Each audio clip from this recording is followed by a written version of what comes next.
अक्सर आप लोगों ने बहुत सारे टीचर्स को, बहुत सारे लोगों को, इवन योर पेरेंट्स ये कहते सुना होगा कि यार अच्छी रैंक ले आ, क्योंकि अच्छी रैंक आएगी ना तभी अच्छा कॉलेज मिलेगा।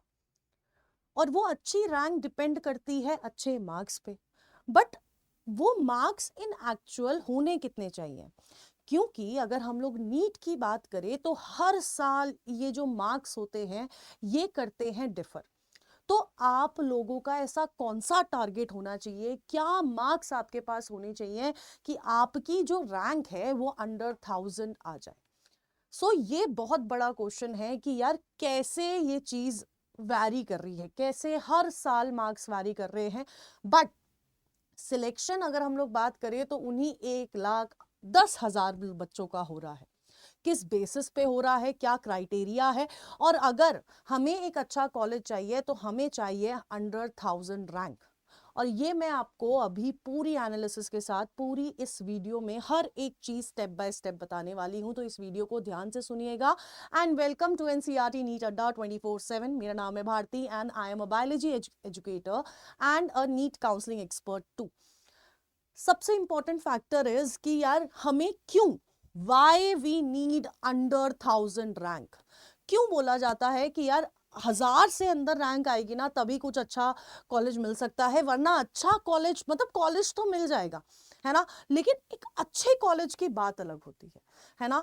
अब वो अच्छे कॉलेज की बात क्यों अलग होती है, क्या क्या क्राइटेरियाज हैं, क्या क्या फैक्टर्स हैं, क्यों हम अगर हम लोग आज ये बोल रहे हैं कि यार AIIMS Delhi is one of the top one of the क्या मतलब AIIMS Delhi is the top medical college for any medical aspirant. हम लोग क्यों बोल रहे हैं, ये क्या फैक्टर्स हैं उसके पीछे कि यार एम्स दिल्ली टॉप पे है?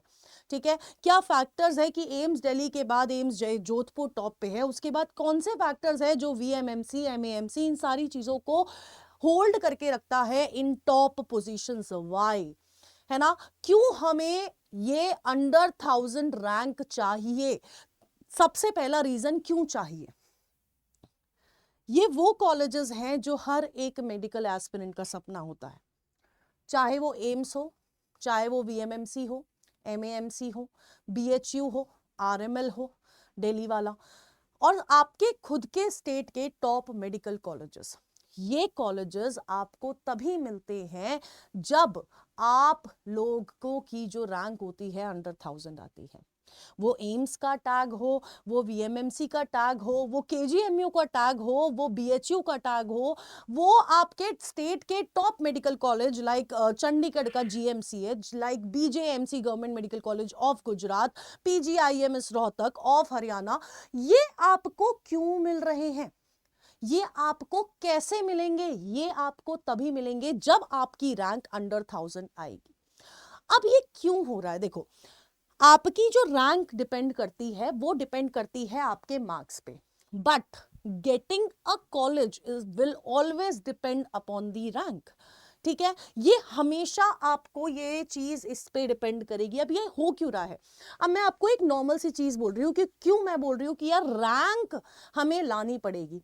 हमारे मार्क्स मान के चलो कि यार 613 आ गए, है ना, मान के चलो 580 आ गए, है ना, लेकिन अगर वो 580 मार्क्स लाके मैं अंडर 1000 में नहीं हूं, then there is a problem, क्योंकि फिर मुझे इन कॉलेजेस में से कोई कॉलेज नहीं मिलने वाला है। समझ रहे हो आप? तो ये कैसे हो रहा है? देखो, अगर फॉर एग्जाम्पल अगर मैं इस साल की बात करूं तो जो हमारा टॉप, जिस बच्चे ने टॉप किया था उसके मार्क्स थे 686, correct. Last year it was 720, सबको पता है। तो पिछले साल रैंक मतलब इस साल रैंक 1 ये थी, लास्ट ईयर रैंक 1 ये थी। मार्क्स वैरी करे, है ना, मार्क्स विल वैरी, और ये हर साल ये मार्क्स क्या करेंगे? वैरी करेंगे। अब आपको क्या करना है?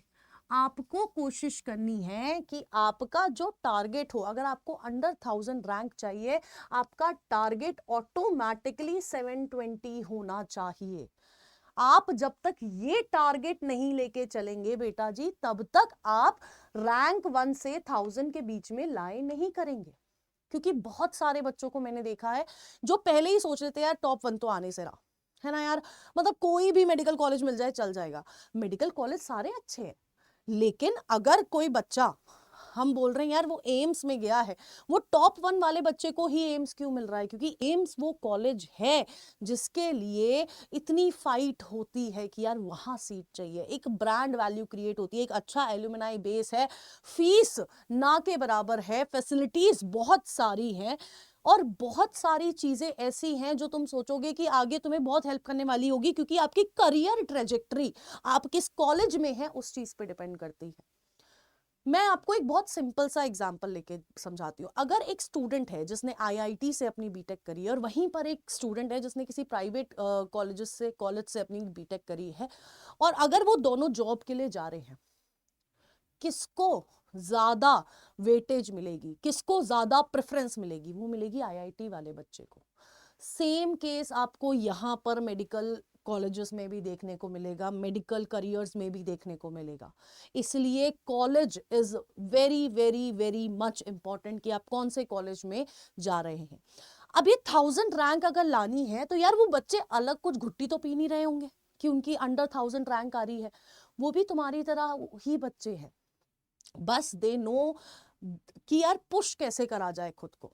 और बहुत सारे बच्चों को ये पता ही नहीं होता, they look for the push from outside world, कि कोई आए धक्का मार दे और मैं टॉप 1 पे पहुंच जाऊं। ऐसा नहीं होता है। जब तक आप खुद वो धक्का खाने के लिए रेडी ना हो, जब तक आप वो खुद कोशिश ना कर रहे हो ना कि यार मेरे को वो धक्का खाना है, तब तक कोई आके आपको धक्का नहीं मारेगा। ये भी मैं आपको बहुत क्लियरली बोली। तो this comes from your with in, आपके अंदर से ही आएगा। आपको क्या क्या चीजें करनी है वो मैं बता देती हूँ। सबसे पहले मैं हमेशा बोलती हूँ यार, you have to believe, stay consistent, है ना, एंड डू हार्ड वर्क। सिर्फ आप जानते हो कि क्या आप इस समय उतना हार्डवर्क कर रहे हो जितना आप कर सकते हो, कोई और नहीं जानता, even not even your parents, not even your teachers, सिर्फ आप जानते हो।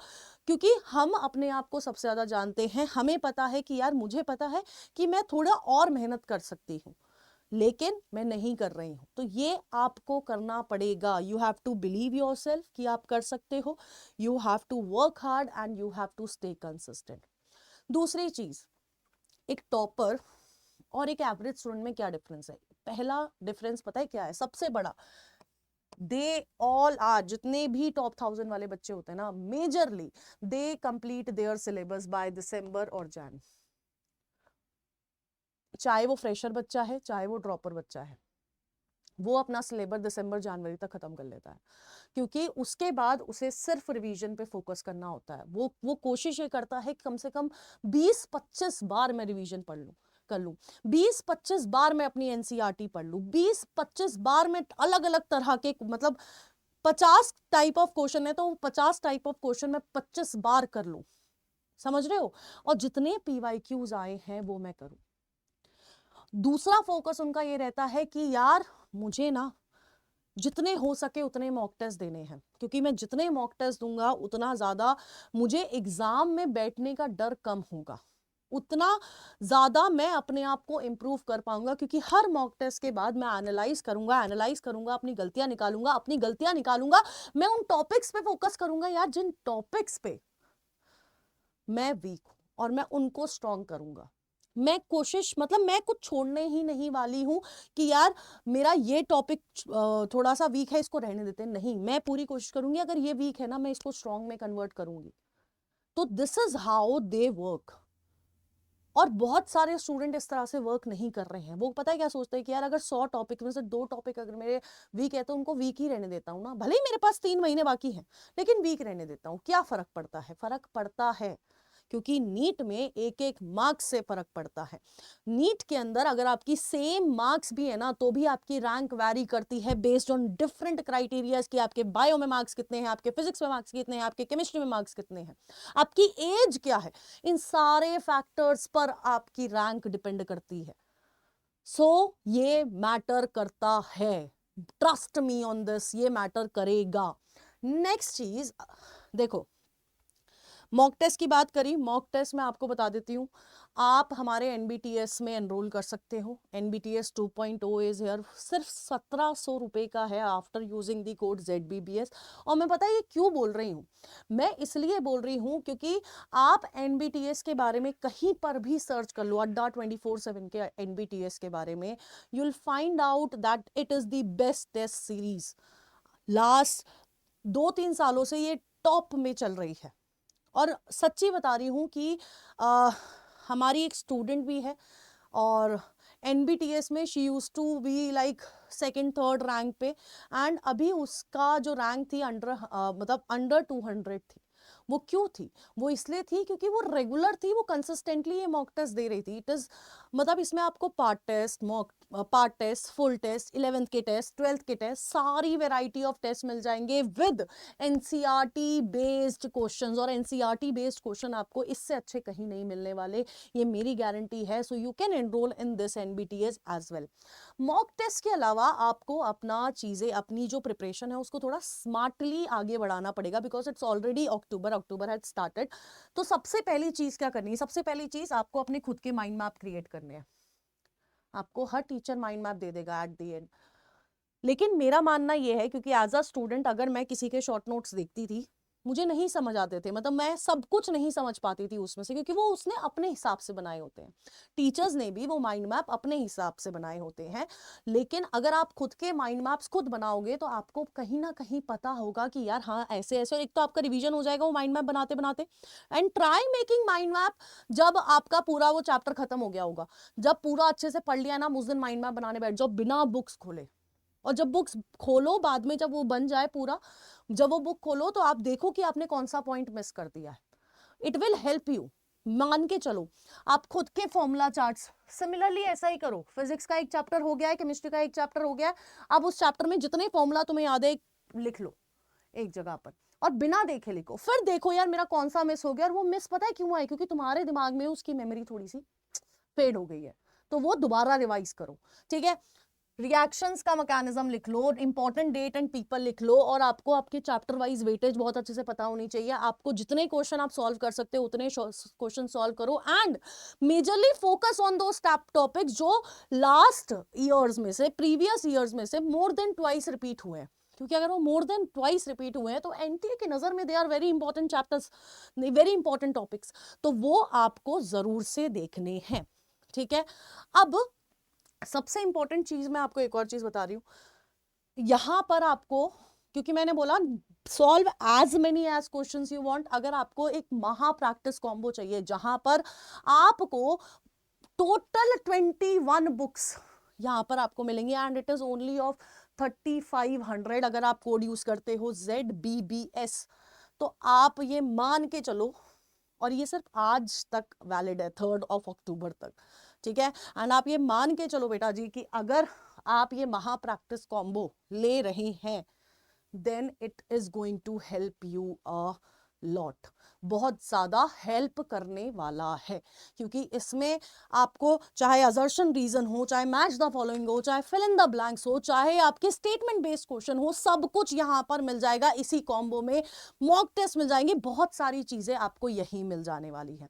सो this is going to help you a lot, and इनके लिंक्स आपको नीचे डिस्क्रिप्शन बॉक्स में मिल जाएंगे, तो इसमें एनरोल जरूर से कर लीजिएगा। एंड फॉर अगर कुछ कंटेंट चाहिए बायोलॉजी से related, you can follow me on my Telegram channel. Doubts हैं तो भी आप फॉलो कर सकते हो, and stay tuned on NCERT NEET Adda 24/7।